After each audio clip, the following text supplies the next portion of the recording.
Sabe aquela tosse seca, persistente que não te deixa em paz? Eu sei bem como é que é.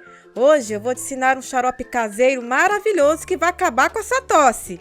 Vem comigo! Vou usar um pedaço pequeno de gengibre. Eu já descasquei ele, tá? E agora eu vou ralar ele. Não precisa ralar muito não, gente, é só um pouquinho.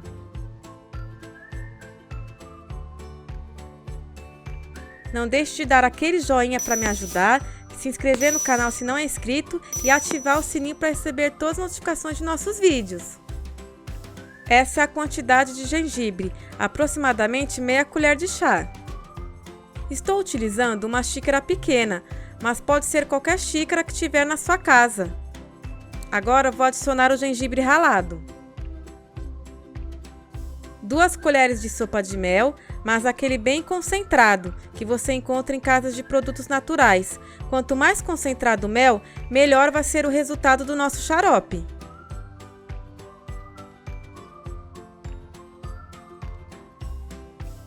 Meia colher de chá de sal, que ajuda na tosse e vai equilibrar o sabor do xarope, para não ficar muito doce. Meia colher de chá de canela, que ajuda a tirar aquela irritação chata na garganta.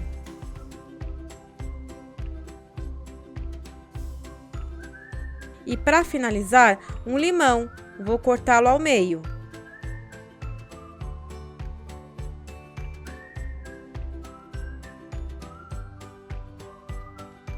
E vou espremer ele direto na xícara, com a goma e tudo, só vou tirar as sementes.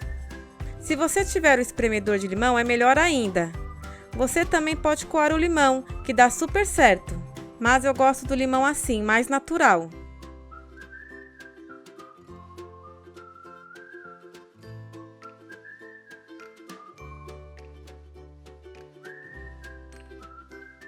E agora é só misturar bem.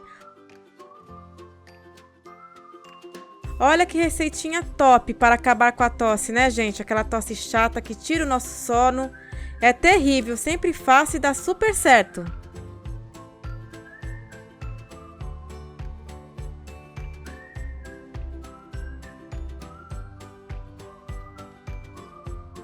E já está pronto, meus amores. Eu espero ter ajudado com essa receita caseira.